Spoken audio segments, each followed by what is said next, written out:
Help support worldsourcemedia.com, now, by becoming a Patreon on our website at worldsourcemedia.com. We have early report premieres that premiere way sooner than on our video channels. Now if you are seeking the latest trends in fashion, and electronics and gifts and more of the coolest things that you never knew existed at the best prices, please feel free to visit www.atthismall.com. Once again, that is www.atthismall.com. Now if you are seeking the truth or guidance or need a prayer request or studies, please visit followyeshwanow.com at www.follow.now.com. President Trump has simply been on fire for the pro-life movement in 2019. On Thursday, just a little over a week after publicly defending the unborn during his State of the Union address,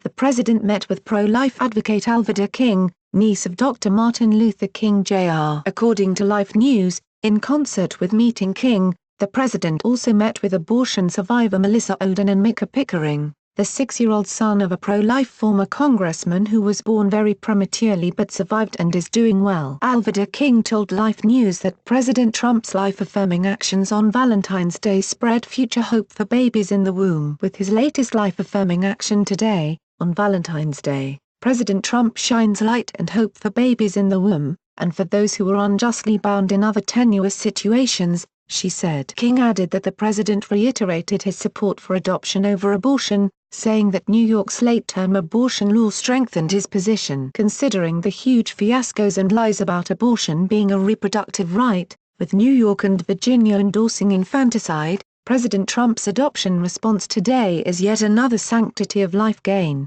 she said. Let's do something different today. Let's pray for America, and join President Trump in his compassion for the least of these exemplified in his speech today. Let's choose adoption as an option to abortion. Let's insist that our elected officials vote no on infanticide. The president later spoke on a national pro-life conference call with hundreds of top pro-life advocates around the country. During the call, the president reportedly thanked pro-life leaders, pastors, and families for their hard work protecting the unborn. Recently, our country has witnessed a chilling disregard for life as some states have taken up legislation that would legalize abortion up until just moments before a child's birth, the White House said about the call. President Trump and his administration are committed to defending and protecting the gift of life. Melissa Ohden, one of the women present at the meeting, survived a late-term abortion when her mother was 7 months pregnant with her. Speaking with the Daily Caller earlier this month, Ohden blasted Virginia Gov. Ralph Northam for openly defending infanticide. I wake up every single day living with the fact that people somehow want to pass this kind of legislation that would have ended my life,